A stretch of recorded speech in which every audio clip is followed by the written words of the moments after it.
Hey guys, Garrett Williams here, aka Texans commentator, or best known as Houston Stressans. Thank you for tuning in today. This is my brand new series, the Houston Texans Content Creator Spotlight. My goal with this series is to allow us fans to better get to know the many content creators in this community that provide us great content. There'll be an organic, natural conversation, and so today I hope you enjoy. But before that, please, as always, like, comment, and subscribe, and follow on all social media platforms at Texans Commenter on X, TikTok, and YouTube, and then Houston Stressans on Instagram and Facebook. And as always, as well, the website www.houstonstressans.com, where I have articles that are news, analytical pieces, videos, store, merch, and a free newsletter. So, with that being said, enjoy today's guest. It's good to see you, man. How you doing? I'm doing well, man. I'm doing just fine. You know, just doing YouTube and living life. That's all I'm doing right now. Yeah, same old, huh? Yep, pretty much, man. Ain't nothing new for over here, man. Trying to get, I'm almost at 13K, trying to get Let's there. go. So, I've been posting a lot more on Instagram and TikTok. So, trying to get I those see numbers that.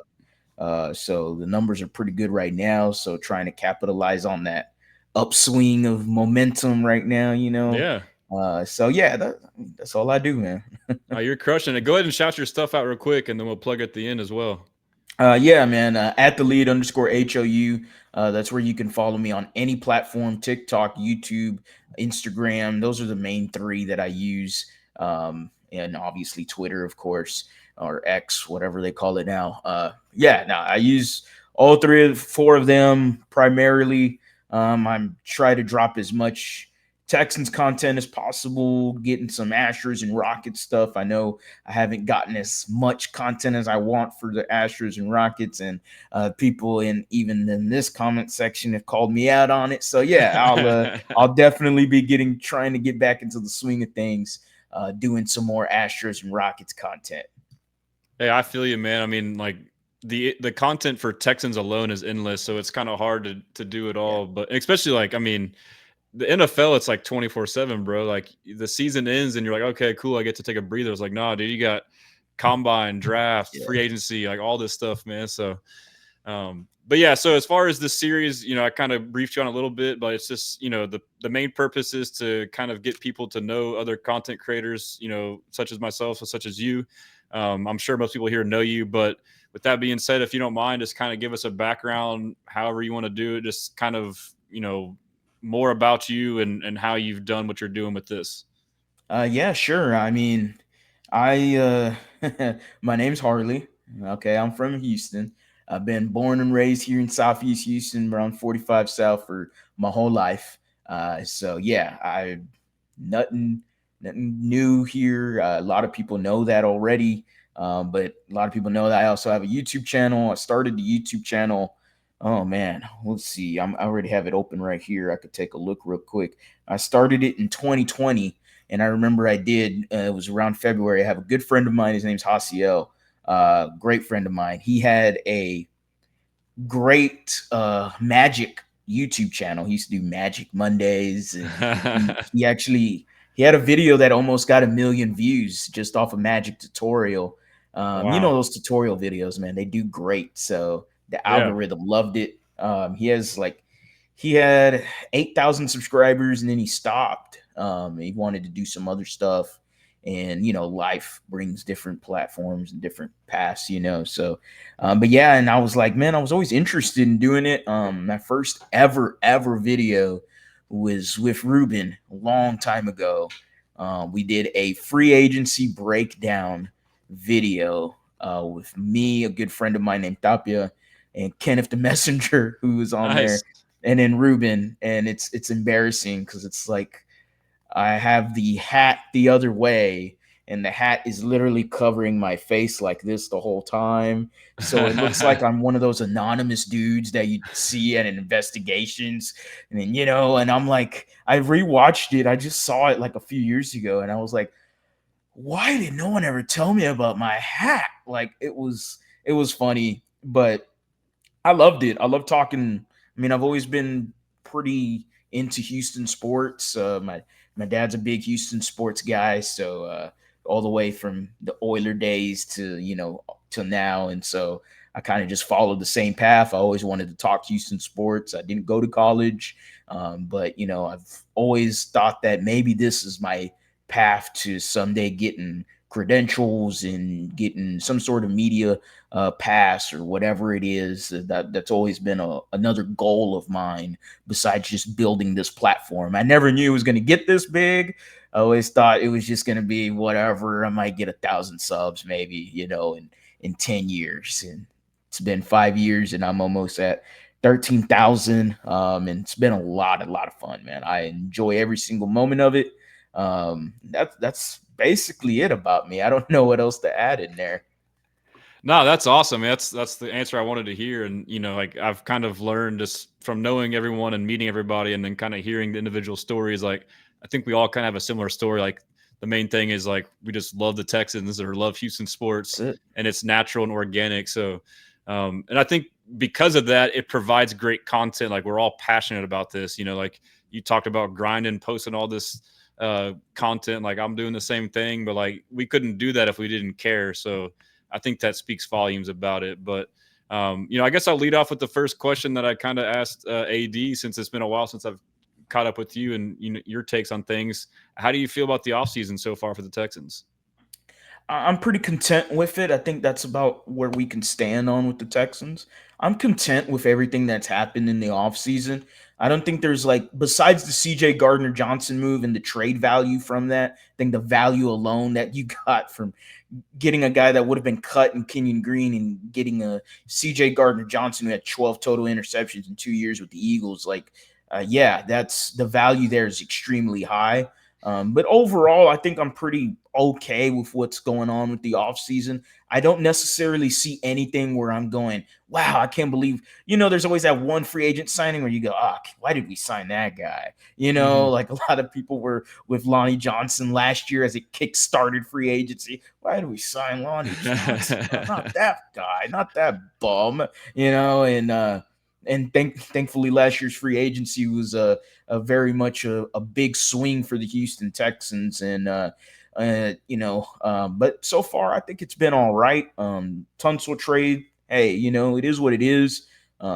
Obviously there's a lot of stuff. There's intangibles and there's a lot of stuff that you don't see on the field. And sometimes you could see on the field that speak volumes when it comes to the Laramie Tunsil conversation.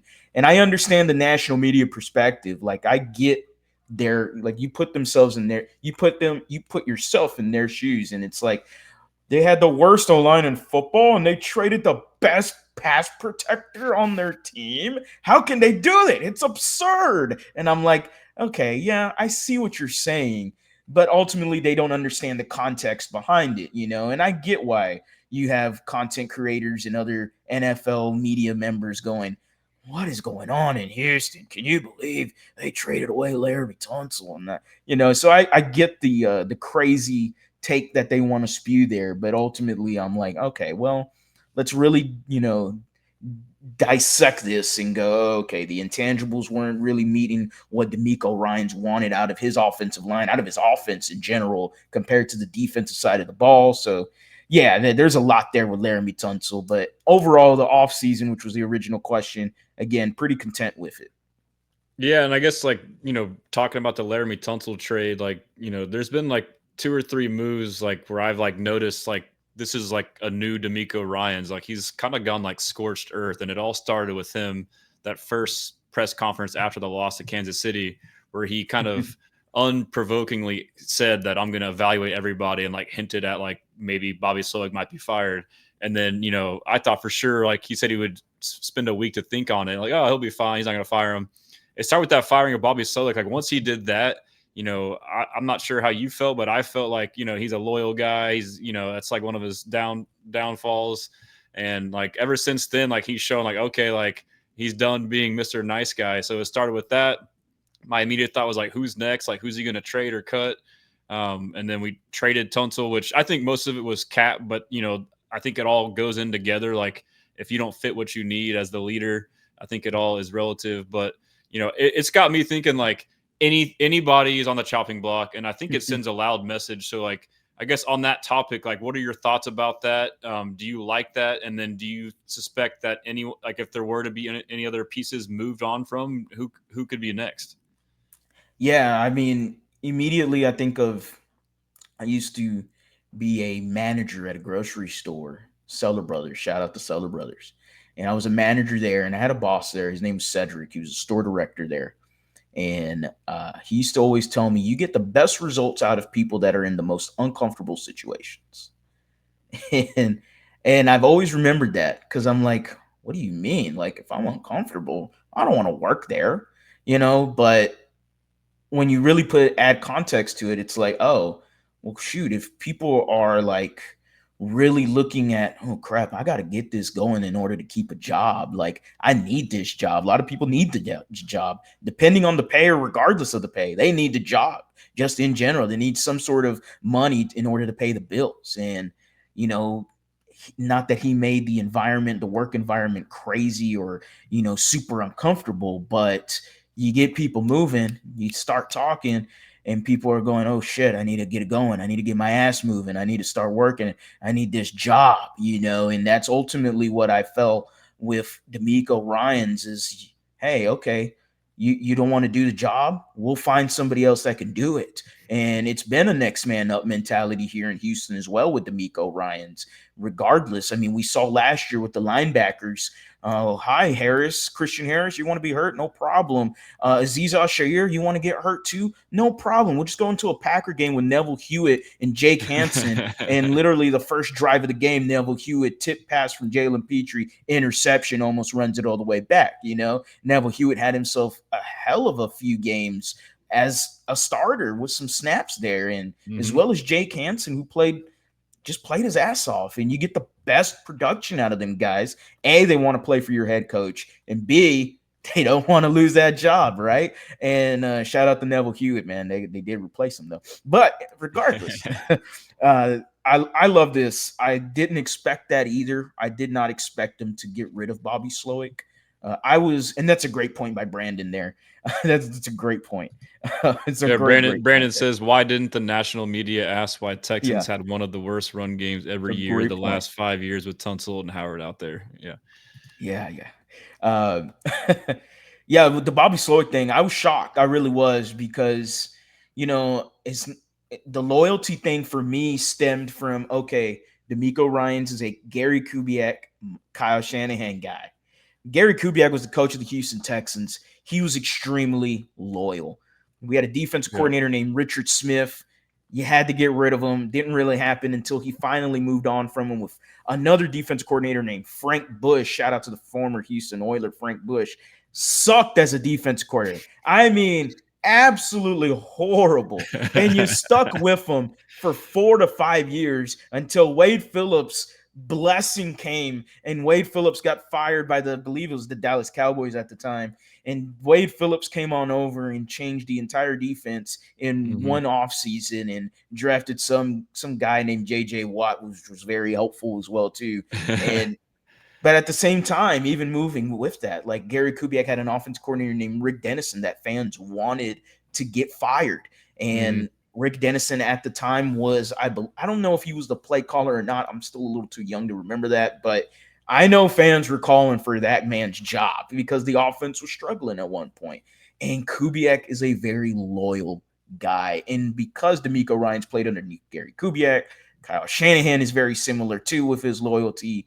Like, I thought we were going to get that same sort of roots of D'Amico Ryans is, no, this is the guy I picked, and this is the guy I'm going to stick with.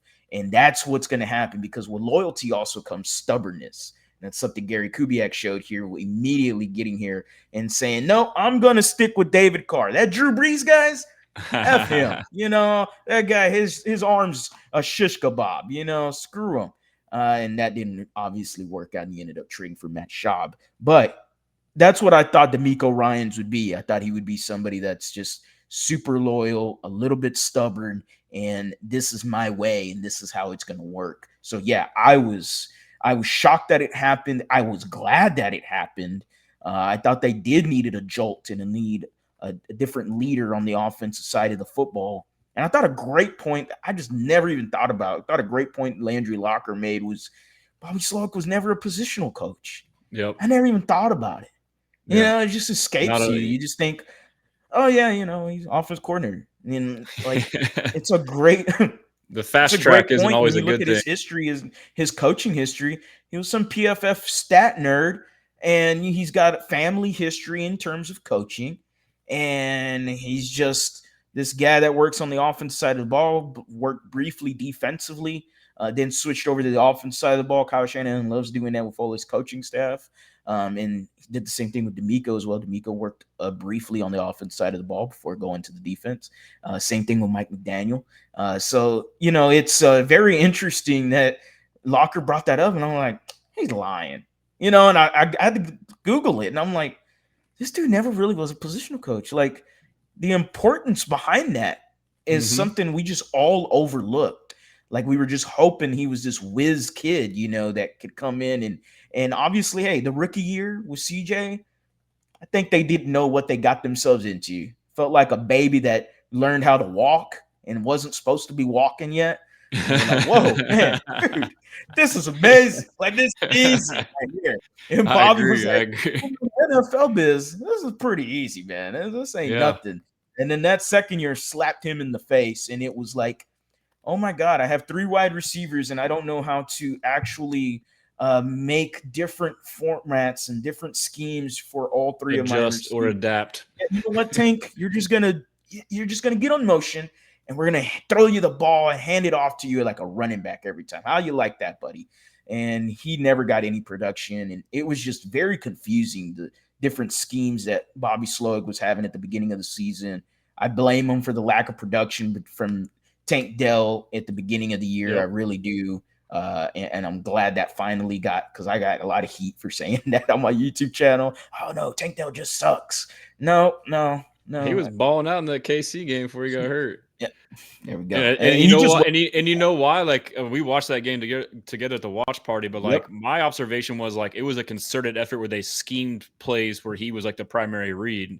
And the thing that was funny though is like you could tell they were going to his position, and then once he got hurt is when the backup came in, and we still kept calling the same plays rather than throw to Nico. Now we're still throwing to this backup receiver.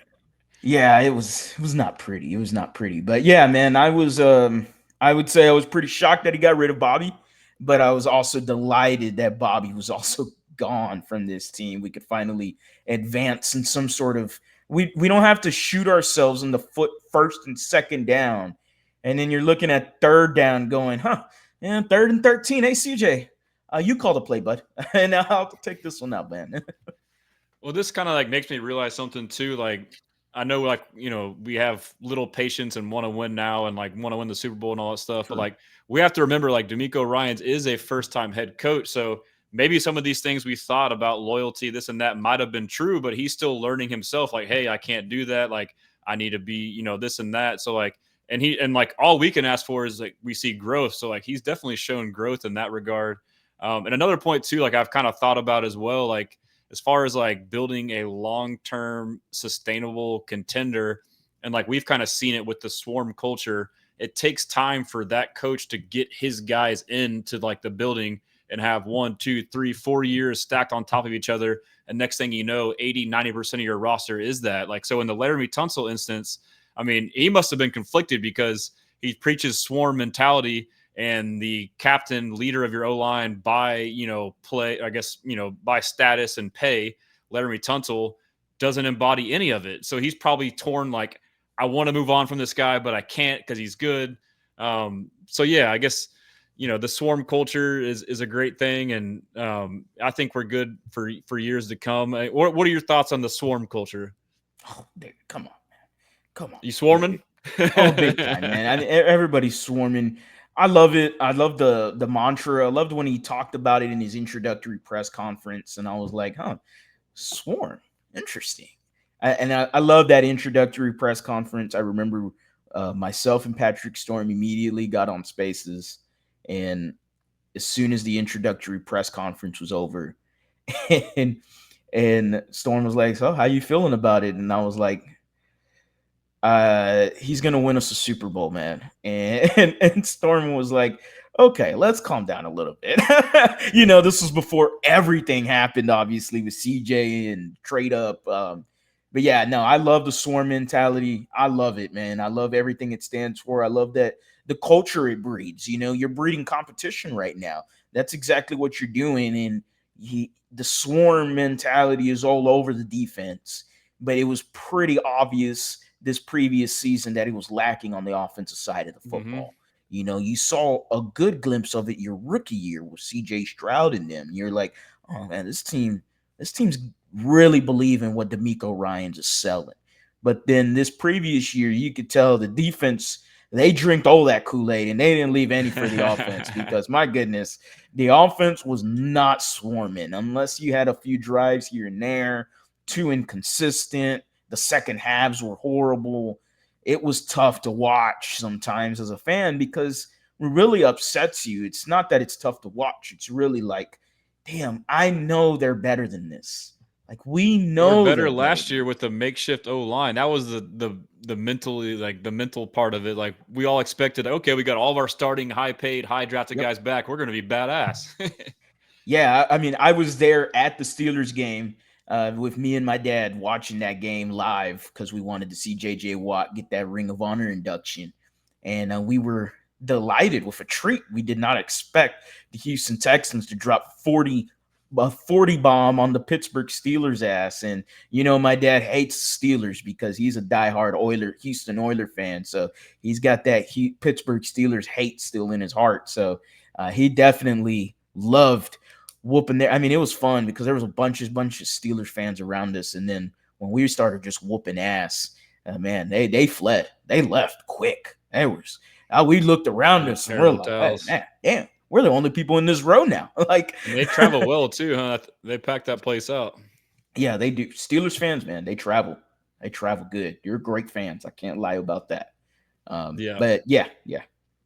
And so I'll just ask you one more question here. Ruben was supposed to come on, but unfortunately he can't make it. But again, like I was saying to the other guests, this is something I'm doing now, like a little mini series. But obviously, like I was saying with AD, we need to get the round table back together.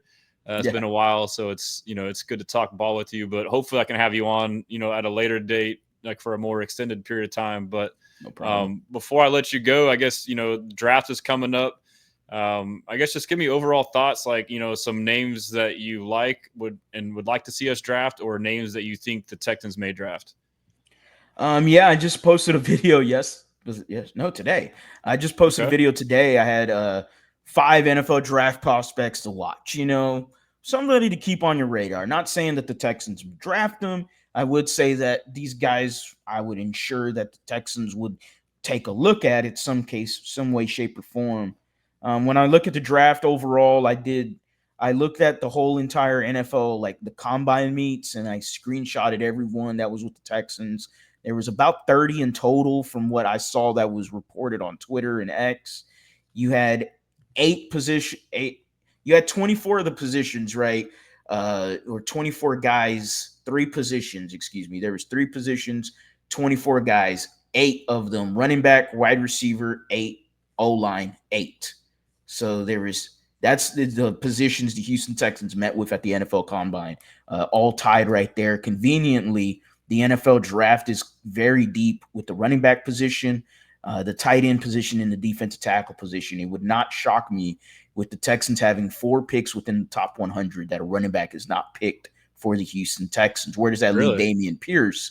I have no clue. Now, I saw the workout video, and hey, I wish him all the best. But, when it comes to special teams, besides kick returning, he doesn't do special teams. At least that I can remember. I don't remember him being running out there in the punt team. I don't. I see Dare and Bugawale doing that, being the block protector, and Dameon Pierce, hey man, it's easy to find. It can be pretty easy to find a kick returner.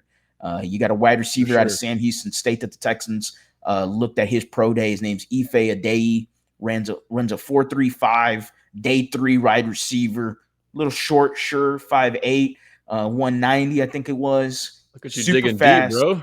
super shifty, deep, lots of acceleration, lots of speed. That's just somebody that I think, hey, you look at a kick returner, boom, you got something right there. Well, Braxton Berrios. And yeah, Braxton Berrios was brought in. He was a former All-Pro at kick returner or punt returner for the New York Jets in 2021. So he's definitely going to bring in that competition right there.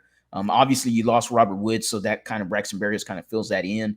But the other guys, I mean, I looked at running back. I love Dylan Sampson. He can be easily a day 2 guy. I can't see him going day 3. I think he's a day 2 guy. He's from the University of Tennessee. He was the I've got my notes here. He was the SEC Offensive Player of the Year, first team All SEC running back in all-purpose yards. He has a school record for 22 touchdowns, and there's not a lot of tread on the tires. Like 2022, he was mostly reserve.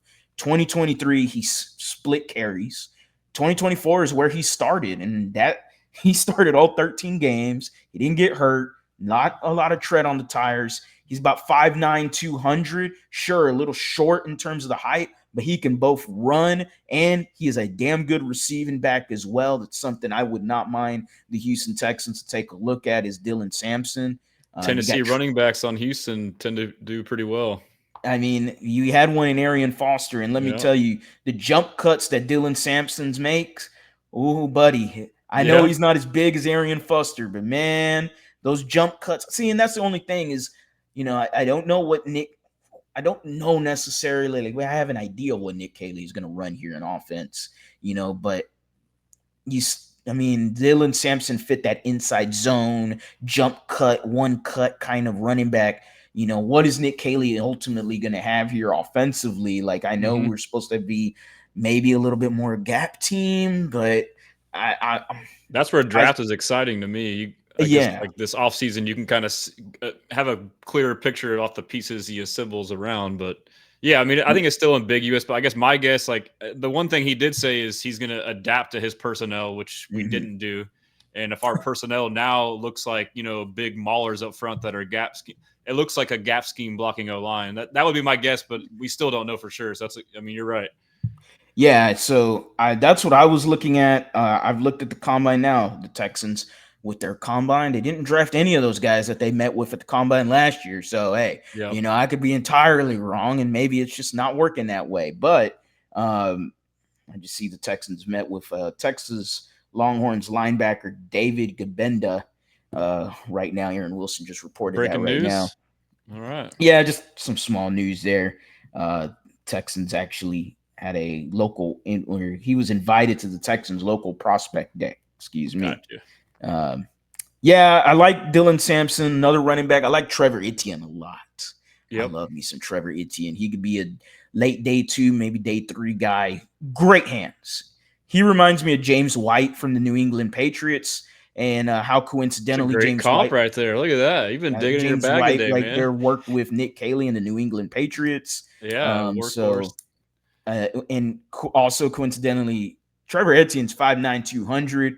James White, 5'10", 200. James White, when he was a running back with the New England Patriots, this dude was getting 60, 70, 80 catches. Like, yeah, man. He was a beast. And man, you just made me realize, Harley, like we've been talking about this, but like that's something that we haven't seen as much in this offense was passing game with the running back. And I can't help but think like we're finally going to know how to throw screens now and throw to the running back. So sorry for interrupting, but thank you for making me realize that. What's funny is the Houston Texans actually were one of the better teams in screens if you actually look at the numbers and statistics. Because of Nico Collins. Maybe they accidentally put in one of those screen passes that he took to the house for a touchdown that Laramie accidentally, had a little penalty on, but who knows? I love Trevor Etienne. He's got help, man. His hands are great. And he's a solid runner. He's not as explosive as his brother Travis Etienne, but he can still get the job done. And he was a kick returner at Florida before he got there to Georgia. He was a kick returner there, so there's the special teams factor. Versatility is always helpful. I hate to use the Bill O'Brien V word, but versatility is super helpful whenever it comes to these day 3 prospects specifically. Defense, I would just say, even though I would love another tight end for this team, I love Aaron Wilson talking about that, implying that maybe the Houston Texans go younger at tight end. He mentioned that word by word right there, bar for bar. And he didn't mention Dalton Schultz's name, and that just was like, that's weird. Okay, I know they got Brevin Jordan, and he mentioned him, and he mentioned Kate Stover, but he did not mention Dalton Schultz in their future plans at tight end. And it just makes me continue to be curious about what they're going to do at the tight end position. I love Mason Taylor out of LSU. My Facts. goodness, Him and dude. Ferguson from Oregon are my two favorites. Yeah, I am a big fan of Mason Taylor. He's got the Hall of Flame blood running through his veins. He's the son of Jason Taylor. His uncle is Zach Thomas from the Miami Dolphins. Zach Thomas is a brother-in-law for Jason Taylor, by the way. Oh, I was about to say, how does that work? Brother-in-law. Okay. Zach Thomas is with his sister, huh? I guess so. It said brother-in-law. It also said he was his uncle. And I was like, okay, whatever. I don't know how grandpa. Yeah, I don't know how correct it was saying uncle, but I love Elijah Arroyo as well from Miami. I'm a big fan of Mason Taylor. He just looks really, really good. Defensively, I'm a big. I want a defensive tackle. I've been banging on the table for a defensive tackle, and I know hardly we get all these guys that are lunch pail guys, and they do so great in this scheme, and I love it. Don't get me wrong, nothing wrong with that. I would love to finally inject some youth and talent and see what D'Amico could work with when you get a guy that has some pretty damn good talent around him. I've seen what he's done with Tim Settle. I've seen him give Sheldon Rankins a big old fat ass contract. Welcome back, Rankins. I've seen what he could do with Mario Edwards, Foley Fatukasi, Tommy Toa, like, come on, man. I've seen what he can do with all of these guys. Kurt Heinisch. Yeah, Kurt Heinisch. I mean, R.I.P. my boy Roy Lopez. Shout out to the newest Detroit Lion, excuse me. I seen what he could do with those guys. I wanted Drazon Newton last year. Didn't happen. I really liked Braden Fisk last year. Didn't happen. I've been banging on the table for a DT. I wanted Jordan Davis way back then. Shout out to R.I.P. Kenyon Green. No shout out for him. Detractor shout out. I love Shamar Turner out of Texas A&M. Shamar Turner is a 6'3", 290 defensive tackle. A little bit smaller, yes, but D'Amico Ryans, when you look at the prototypical DTs that he likes those smaller guys. And when you go back to his 49ers days, the biggest DT he had was Javon Kinlaw, who was 320, 6'5", 320. Foley Fatukasi is about 6'4", 320. So that's about the biggest you can get. You still need to find somebody that could stop that run for the defensive tackle as well. You don't really have that currently. We don't have but Shamar Turner is a very good athletic defensive tackle, very good against the run, has to get better against the pass, but he has a lot of upside. And what I love about Shamar Turner, people say he has a temper. People can say that he created a lot of penalties for Texas A&M and the SEC.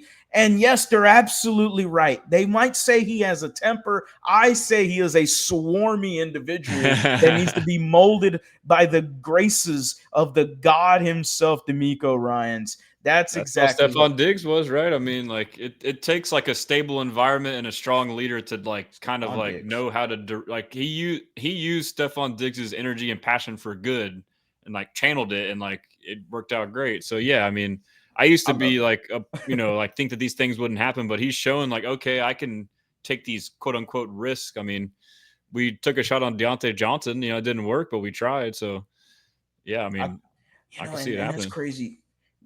That should have been the hint for all of us when they cut Deontay Johnson.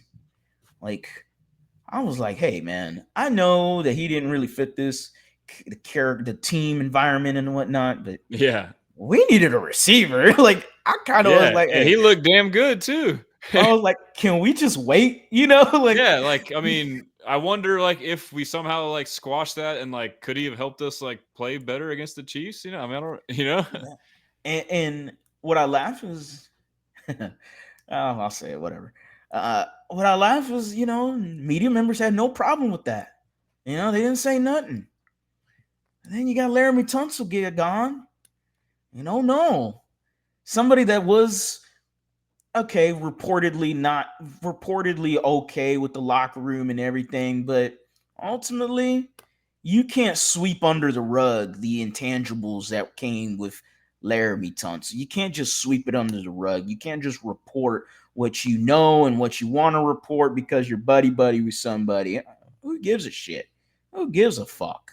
Oh well. I mean, you're supposed to be non-biased people anyway, right? And me, the fan that can't get a media pass because I'm a fan, is being more non-biased about Laramie Tunsil and the Houston Texans and moving on from them than the media member that's supposed to be non-biased regardless. Media members, excuse me, plural, because there was multiple there. They were just as upset when Jonathan Grenard left. They would have roasted this team if they didn't replace Jonathan Grenard in some sort of fashion. Luckily, they did with Daniel Hunter. They will be waiting for that blindside sack for CJ Stroud. They're going to be waiting. They're chomping at the bit. They got the drafts are already set up. When that blindside sack happens against CJ Stroud, oh, see, they didn't get rid of Laramie Tunsil, you know. No, they care more about the culture than they do, you know. What was the tweet? What's his name?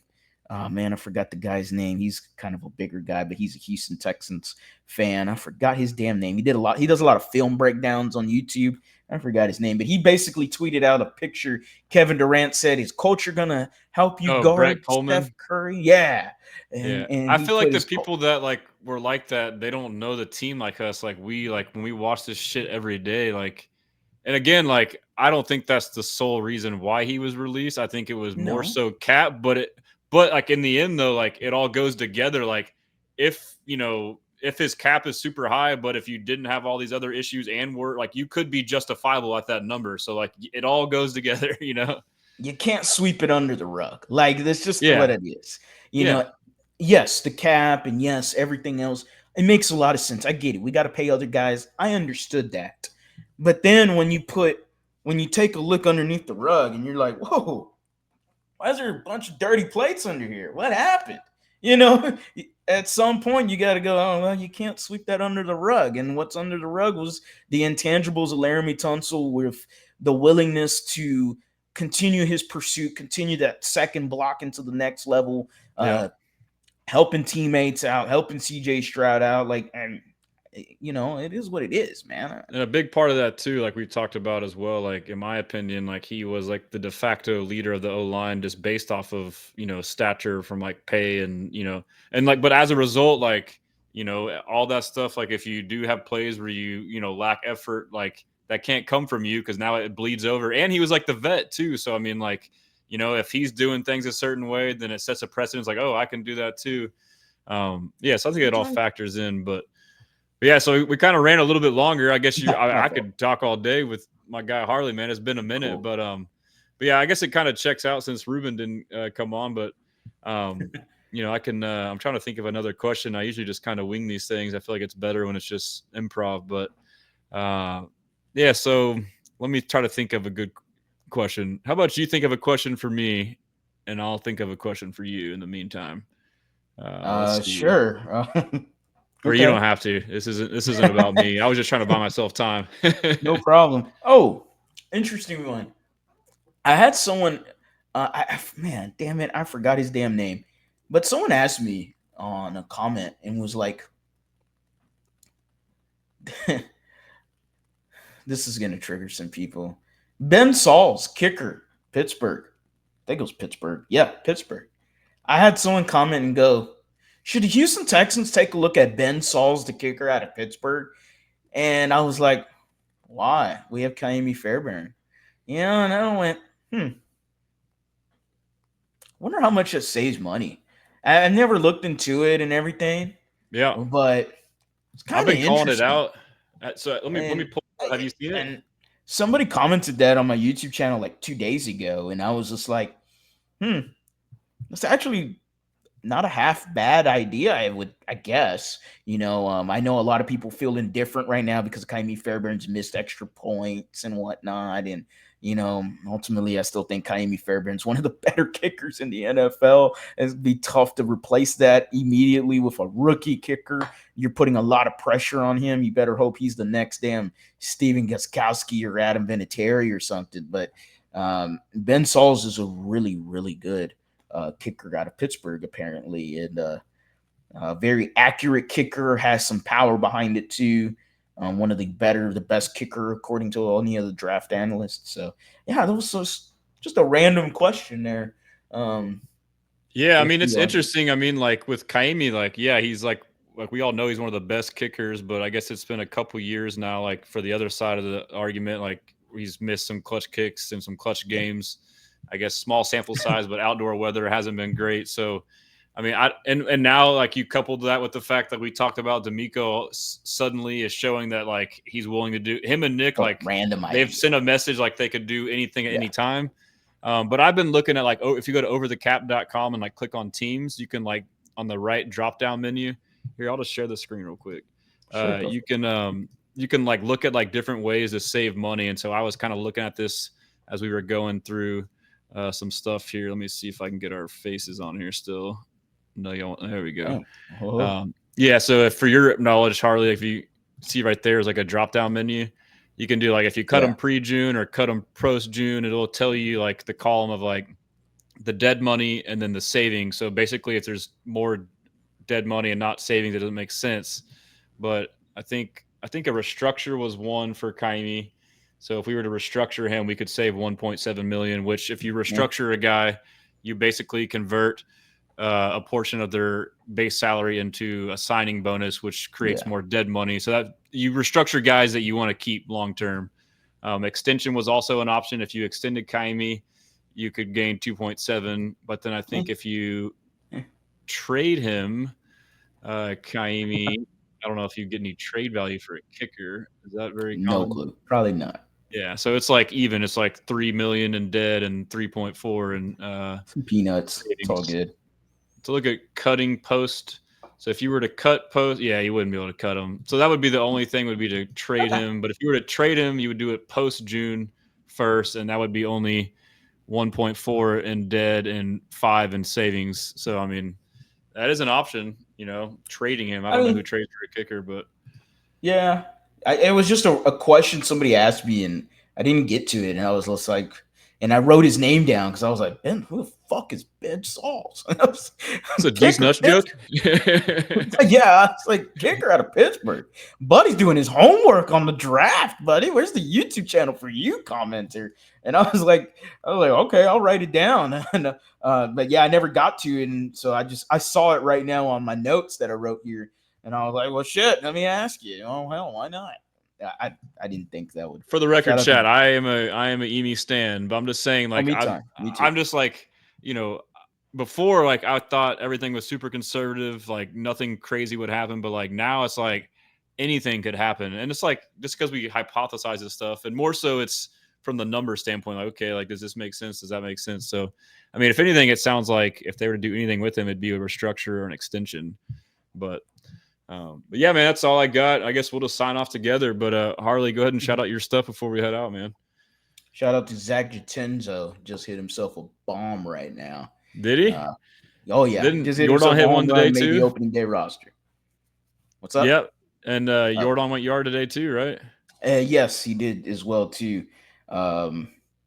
Yeah, that's all I got right there. Cam Smith made the roster. I can't wait. Cam Smith did make the roster. Very excited about the Astros. I'll sign off with talking about Houston sports and the rest of the teams. Rockets' first time in the playoffs since 5 years, buddy. Woo. Some maybe real basketball in 6 years. I don't really count COVID basketball. Bubble basketball was as much as it was entertaining. It brought up the hopes and dreams of T.J. Warren, guys that you'll never hear of ever again. But yeah, man, Rockets also won today. They beat the Hawks. They should have beat the damn Nuggets yesterday or 2 days ago, 2 nights ago, whatever. Yep. They Jokic less Nuggets and you lost the game. But it is what it is. Houston Rockets, hopefully they can wrap up that number 2 seed. I'd really love for them to, obviously they're not going to get the 1 because of the Thunder, because they're about 12 games up on us, but I'd love to wrap up that number 2 seed and get at least some sort of home field advantage for the Rockets, and maybe avoid playing either the Warriors or the Lakers there. I know, hey, it's going to be inevitable at some point, but I'd like to see a second round at the Yeah, I want a least. series That dub for sure. First round's going to be extremely tough, but yeah. And then Astros, hey man, love Cam Smith.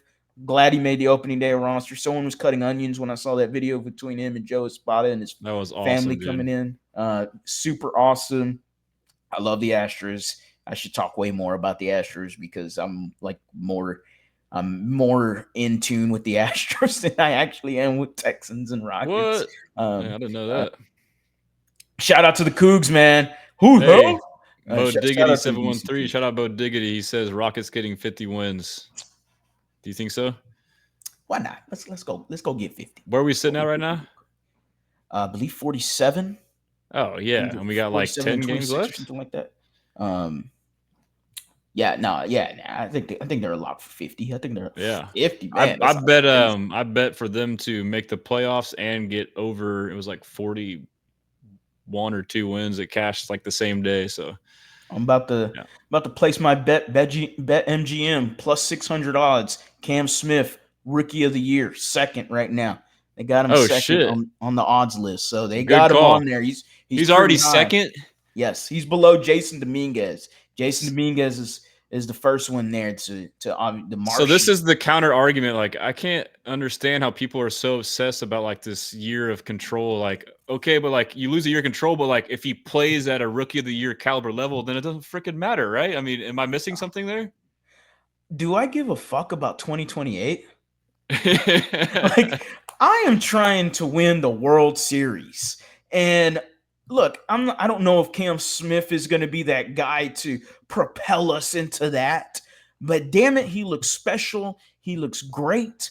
And I am tired of the old days of written baseball language of the olden times where, oh no, you can't bring up a young guy. It's going to hurt his confidence and it's going to kill his career if he sucks. Say that to Alex Bregman. Say that to Kyle Tucker. Alex Bregman started in 2016 with the Houston Astros and was horrible. And the Astros wrote it out. Kyle Tucker was with the Houston Astros. Those first 2 years were tough for Kyle Tucker, extremely tough. And they wrote it out. And you had a damn good years from Kyle Tucker as well. So, we're in win now too. Like, and if the guy can play, then like, why bench him just because of like this philosophy? My lineup is considerably better right now with him in the lineup. It's insane, dude. I do not want to see Jake and Chas McCormick at the same time in my lineup. I'd rather have one or the other. I don't want. Look how different it looks now from having moved Altuve to left field and Cam Smith in right field. It went from like, oh shit, this could be a problem to like, all right, this is badass. Yeah, it really is. Zach DiCenzo making the opening day roster. I'm very, very excited about He's Zach a baller, DiCenzo.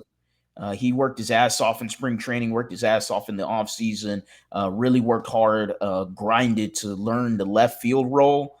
So it does make me wonder, I know you mentioned Altuve left field, but it does, Espada did mention that if DiCenzo and Cam Smith are going to make this roster, they have to get everyday at bats. So if he's saying DiCenzo as well, then to me that means Altuve goes back to second base, DiCenzo plays left field, and Altuve spots him every once in a while there. You also have Dubon going back to that super utility role, which I love him in that role. I think he's better in that role. I'm not quite sure if he's an everyday player. I think he's earned the opportunity to find an everyday spot, but it is what it is. You got Altuve, and I'm not taking him out of the lineup unless it's for DHing. So, that's basically it for the Astros and Rockets talk there.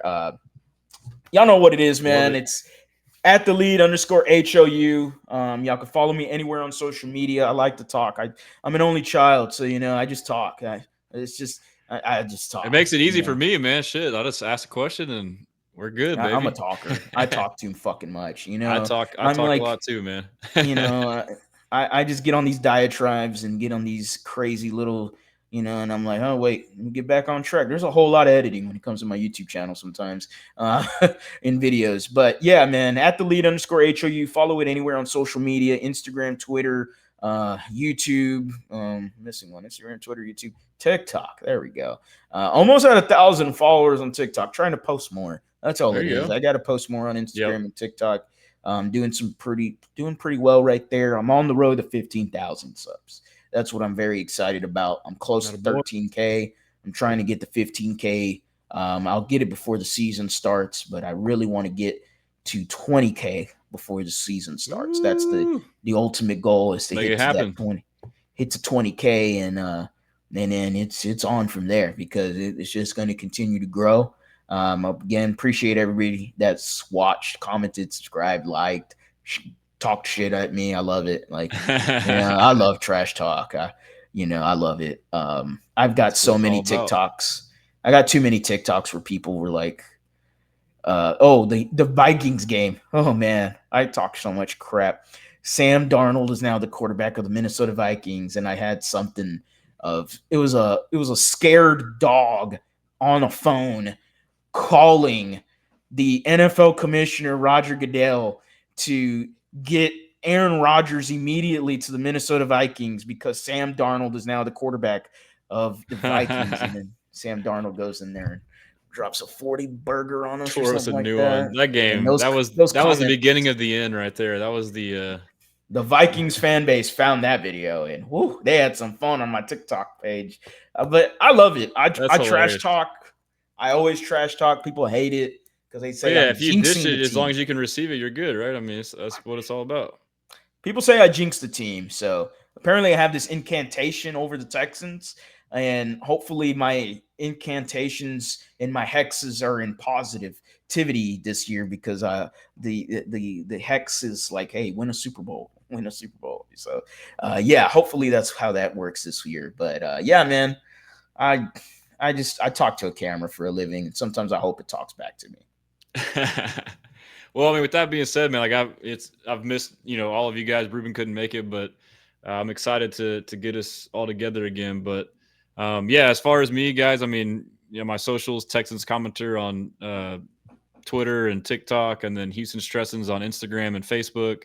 Check out the website. Got articles at HoustonStressans.com, free newsletter. Yeah, that's pretty much it. I appreciate you guys tuning in. Harley, if you want to stay in, we can chat at the end for a second. But No problem. I'm cool. yeah, appreciate you guys. We blessing.